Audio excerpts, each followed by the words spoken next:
Everyone, welcome to let's study YouTube platform. आज से हम स्टार्ट करेंगे बीपीएससी टीआरई 2 का प्रिपरेशन। तो चलिए फिर हम स्टार्ट करते हैं। पहले हम बीपीएससी टीआरई में जो हमारा सिलेबस दिया हुआ है उसको हम देख लेते हैं। ठीक है, तो इसमें जो वैकेंसी आई है 6 to 8 में देखेंगे तो इसमें 3 पार्ट में क्वेश्चन बनेंगे। ठीक है, 40 + 80 और प्लस 30 क्वेश्चन। ठीक है, तो जो 40 क्वेश्चन रहेंगे ये जीके जीएस से, 80 क्वेश्चन जो रहेगा ये सब्जेक्ट से रहेगा। ठीक है, जैसे कोई मैथ या साइंस से है उसका मैथ से 40 क्वेश्चन और साइंस से 40 क्वेश्चन, और फिर अगर कोई जीके जीएस का स्टूडेंट है अर्थात कोई बीए वगैरह किया है तो उसका सामाजिक अध्ययन रहेगा। ठीक है, सामाजिक विज्ञान से उसके प्रश्न आएंगे जैसे इतिहास भूगोल वगैरह से। ठीक है, 80 क्वेश्चन इसका आएगा। ठीक है, और 30 क्वेश्चन जो रहेगा उसमें इंग्लिश प्लस हिंदी रहेगा। ठीक है, हिंदी उसका 22 क्वेश्चन हिंदी का, 8 क्वेश्चन इंग्लिश का, जिसमें टोटल में कितना 9 नंबर पासिंग मार्क रहेगा।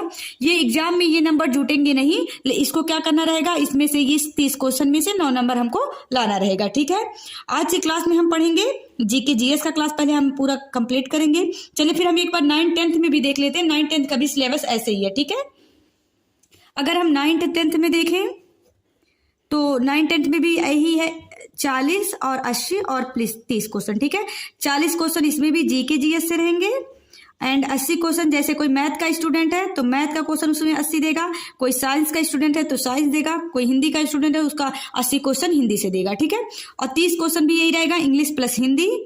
ठीक है, जिसमें से 8 और 22 का रेशियो रहेगा, जिसमें हमको टोटल 9 नंबर लाने रहेंगे, मतलब 9 क्वेश्चन सही करना रहेगा। ठीक है, ये तो हमारा हो गया सिलेबस। तो चलिए फिर हम आज स्टार्ट करते हैं।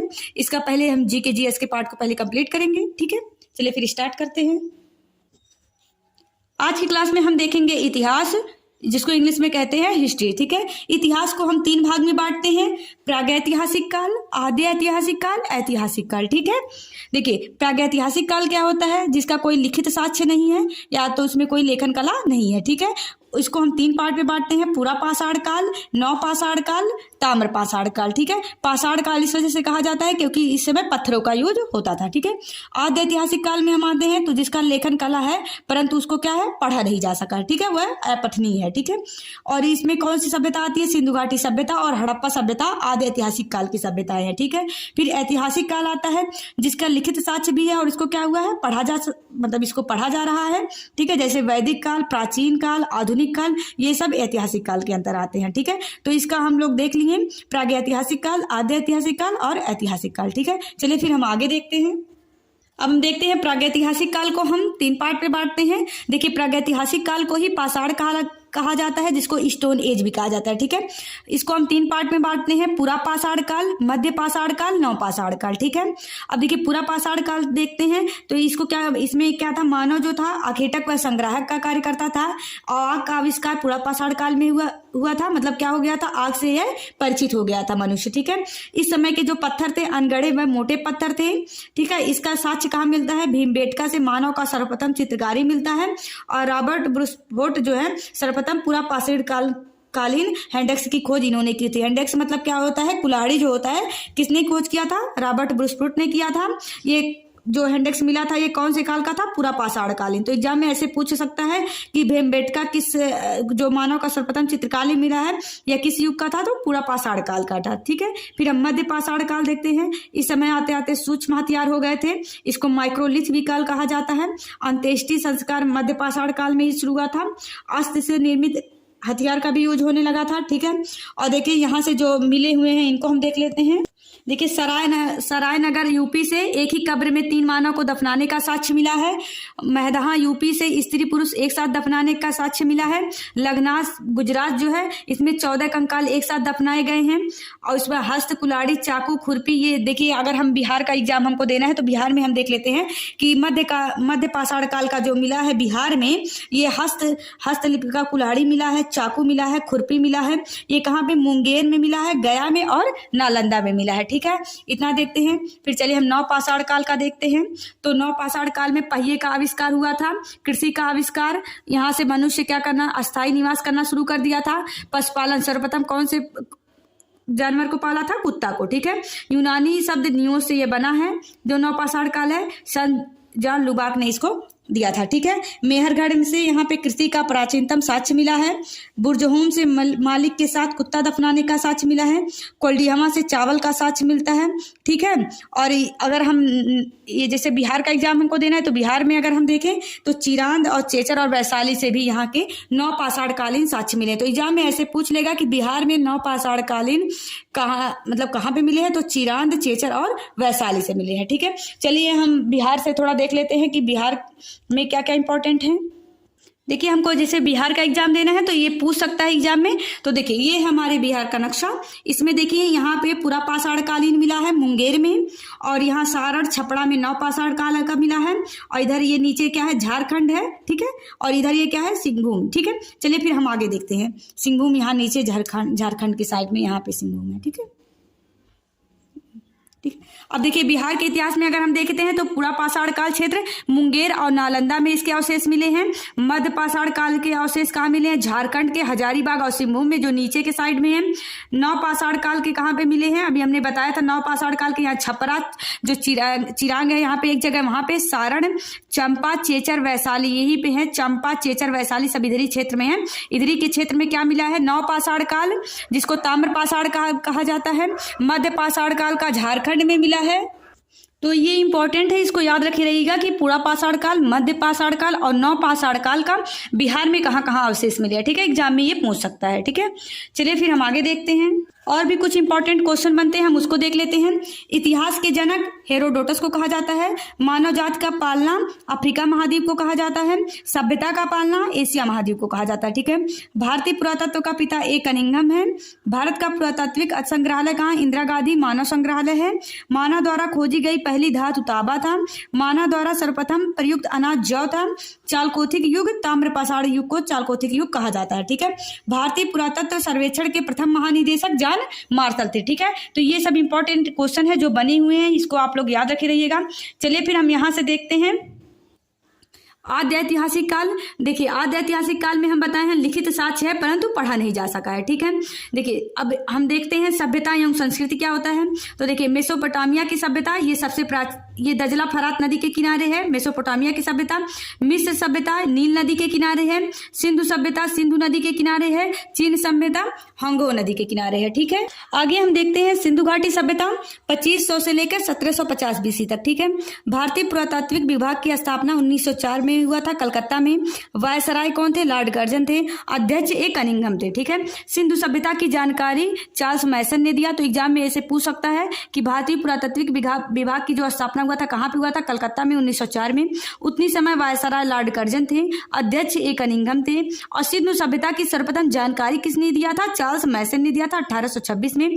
सर्वेक्षण किसने किया था, जेम्स कनिंघम ने 1853 में, ठीक है। नामकरण किसने दिया था, जॉन मार्शल ने। पहली खुदाई दयाराम साहनी ने, और 1921 में दयाराम साहनी ने हड़प्पा की भी खोज की थी, ठीक है। और ये जो फैला हुआ है सिंधु घाटी सभ्यता 13 लाख वर्ग किलोमीटर स्क्वायर के क्षेत्र में फैला हुआ है। इसकी आकृति कैसी है, त्रिभुजाकार है, ठीक है। ये इतना हमारा इंपॉर्टेंट था। चलिए आगे देखते हैं। सिंधु घाटी जो ये सिंधु सभ्यता है ये सिंधु नदी के तट पर मिली थी, इसी वजह से इसको क्या कहा जाता है, सिंधु सभ्यता कहा जाता है, ठीक है। पहली खुदाई हड़प्पा में हुई इसलिए इसे हड़प्पा सभ्यता भी कहते हैं, ठीक है। जैसे क्या हुआ कि जब ये खोदा जा रहा था तो सबसे पहले हड़प्पा नामक स्थान मिला, इसी वजह से इसको हड़प्पा नामक सभ्यता भी कहा जाता है, ठीक है। तो कंफ्यूज मत होइएगा आप, जो सिंधु घाटी सभ्यता है उसी का एक पार्ट है हड़प्पा सभ्यता, ठीक है। लेकिन तो क्योंकि सबसे पहले हड़प्पा सभ्यता की खोज हुई थी इसी वजह से इसको हड़प्पा सभ्यता भी कहा जाता है, ठीक है। ये कैसी सभ्यता थी, कांस्ययुगीन सभ्यता थी। अब चलिए देख लेते हैं ये कहां से कहां तक फैला हुआ था। अब देखिए पूरब में तो आलमगीर, पश्चिम में देखेंगे सुतगाडोर, ठीक है।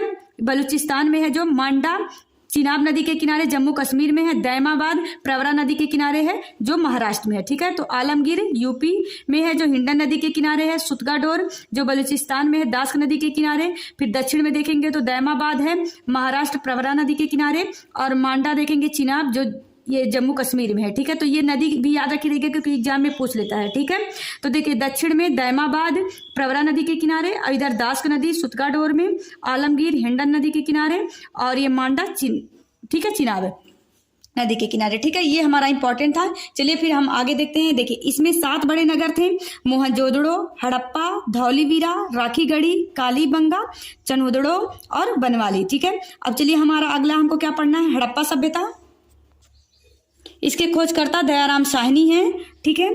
स्थिति इसकी कहाँ पे है, पाकिस्तान के पंजाब प्रांत में मोंटोगोमरी जिले में रावी नदी के तट पर है, ठीक है। ये किस तट पे है, बाएं तट पे। एग्जाम में ये भी पूछ लेता है कि रावी नदी के किस तट पर है, तो बाएं तट पे है और पाकिस्तान के पंजाब प्रांत में। ये भी एग्जाम में पूछा हुआ क्वेश्चन है कि यह पाकिस्तान के किस प्रांत में, तो पंजाब प्रांत में, ठीक है।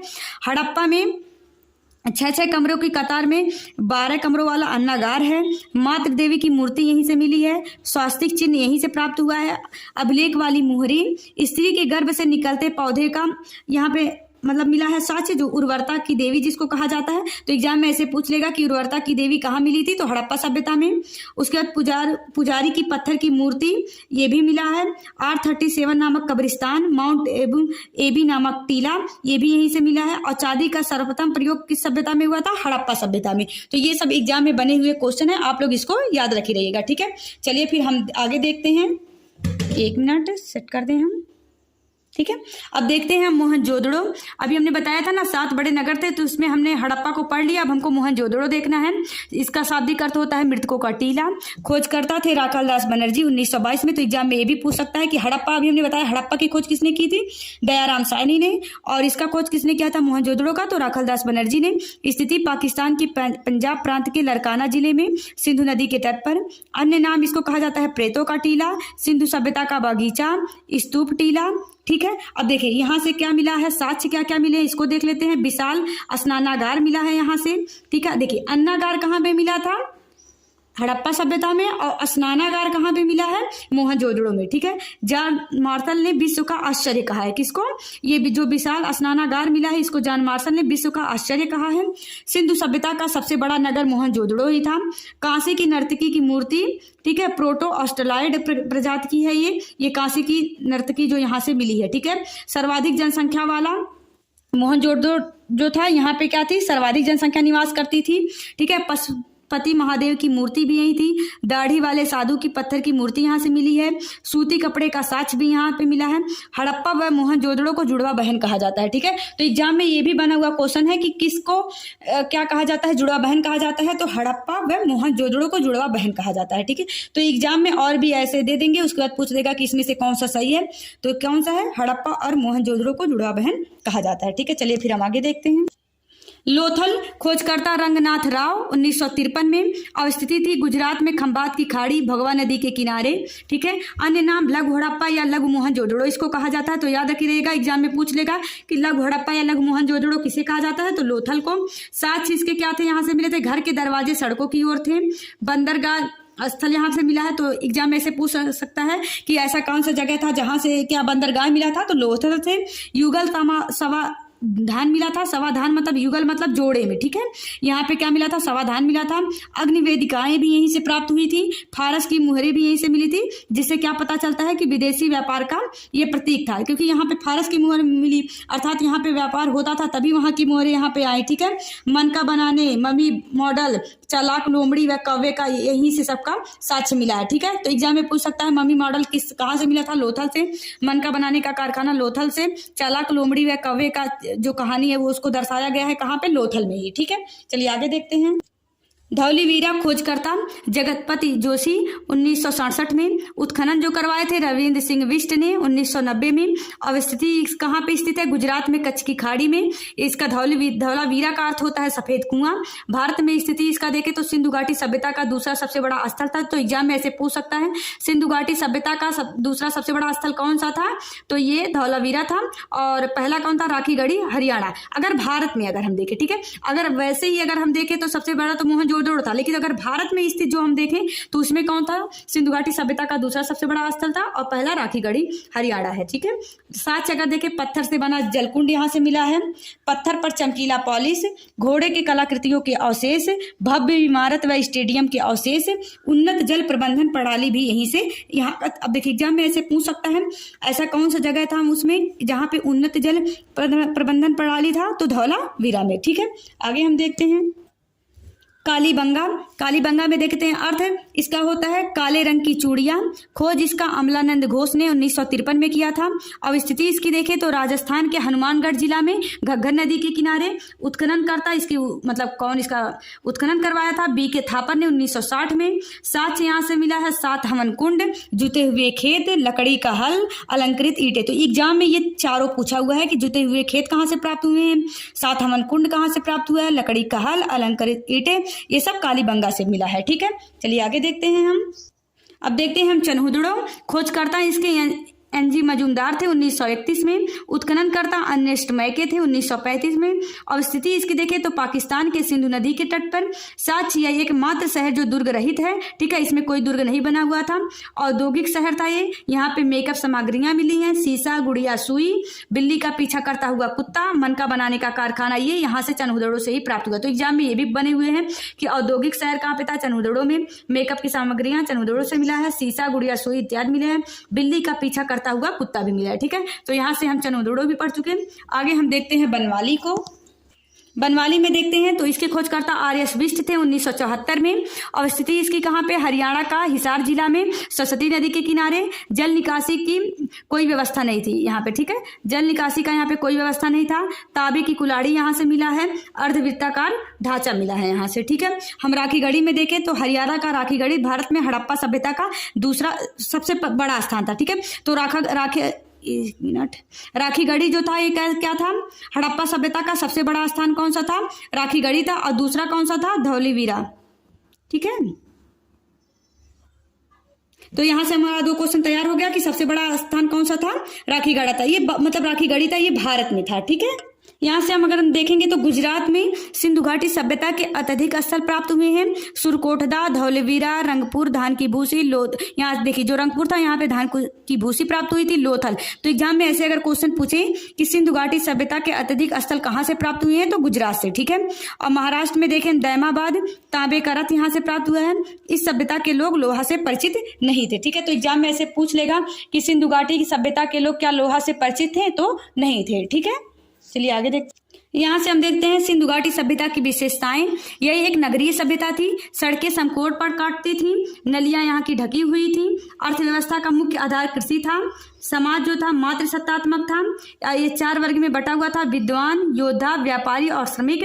लिपि यहाँ की भाव चित्रात्मक थी और यहाँ गेहूं और जौ की खेती होती थी। ठीक है, तो यहाँ से हमको सिंधु घाटी सभ्यता की जो विशेषताएं थी हम लोग इसको पढ़ लिए। ठीक है, अगर हम देखें कुछ नगर नियोजन से यहाँ पे क्वेश्चन पूछ लेता है तो ये जो सिंधु घाटी सभ्यता था ये पूर्णतः नगरीय सभ्यता था। ठीक है, और ये जो बटा हुआ था ये 3 देशों में बटा हुआ है: अफगानिस्तान में, पाकिस्तान में, भारत में। यहाँ पे इसके साक्ष्य पाए गए हैं। अफगानिस्तान में 2 स्थल पाए गए हैं, मुंडीगांग व सूरतगुई में। पाकिस्तान में लगभग में 500 स्थल पाए गए हैं। ये पाकिस्तान के 3 राज्यों में ये फैला हुआ है।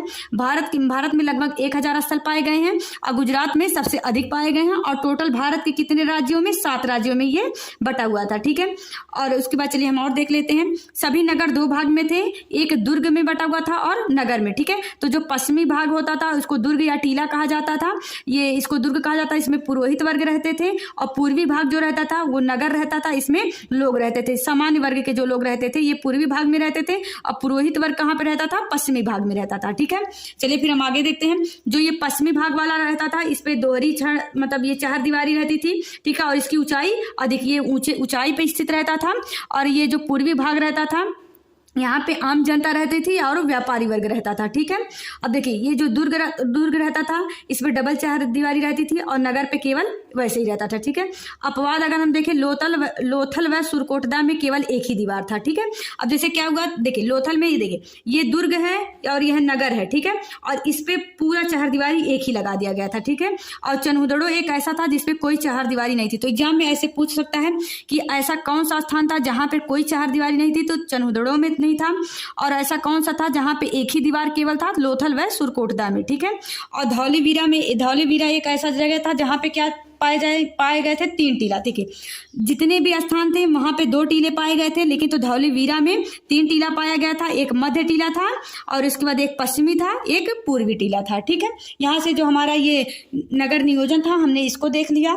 ठीक है, अब चलिए थोड़ा सा और देख लेते हैं नदियों के किनारे बसे हुए, क्योंकि एग्जाम में पूछ लेता है। तो हड़प्पा रावी नदी के किनारे था, मोहनजोदड़ो और चन्हुदड़ो ये सिंधु नदी के किनारे था, और सुतकाडोर ये दास्क नदी के किनारे था, अब बालकोटदा और कोटदीजी ये सब कहाँ पे था, दास्क नदी के किनारे। ये स्थान कहाँ पे टोटल पाए गए थे, 5 स्थान पाकिस्तान में, हड़प्पा, मोहनजोदड़ो, चन्हुदड़ो, सुतकाडोर, बालकोटदा और कोटदीजी, ठीक है, ये पाकिस्तान में पाए गए। इसका किस नदी के किनारे है याद रखी रहिएगा, ठीक है। गुजरात में जो पाए गए लोथल ये भोगवा नदी के किनारे, धौलवीरा भोगवा नदी के किनारे, सुटकोटदा भोगवा नदी के किनारे, ठीक है। रंगपुर ये मादर नदी के किनारे, ये भी गुजरात में पाया गया है। राखीगढ़ी, बनवाली और मिठातल ये सब कहाँ पाए गए थे, हरियाणा में। जो राखीगढ़ी है वो घग्गर नदी के किनारे है, और बनवाली सरस्वती नदी के किनारे है, ठीक है। आगे हम देखते हैं रोपड़ और बाड़ा ये पंजाब में पाया गया है। रोपड़ किस नदी के किनारे, सतलज नदी के किनारे, ठीक है। आलमगीर, बड़गांव, अम्बखेड़ी ये यूपी में पाया गया है तीनों स्थान, और किस नदी के किनारे, हिंडन नदी के किनारे, ठीक है। तो यहाँ से एग्जाम में क्वेश्चन बन जाते हैं। यहाँ से हमारा सिंधु घाटी सभ्यता पूरा समाप्त हुआ। अगले लेक्चर में हम बाकी का जो बचा है उसको देखेंगे। अभी हम बता दे रहे हैं क्या क्या पढ़ेंगे अगले लेक्चर में। हम अगले लेक्चर में हम वैदिक काल, ठीक है, उसके बाद बौद्ध काल और जैन धर्म, ठीक है। ये वैदिक धर्म, ये बौद्ध धर्म और जैन धर्म को अगले लेक्चर में हम पढ़ेंगे। यहाँ से हमारा सब खत्म हो जाएगा। उसके बाद फिर हम आगे का पार्ट ऐसे ही कंप्लीट करेंगे, ठीक है। अब तक आप लोग इसको तैयार करिए। ओके।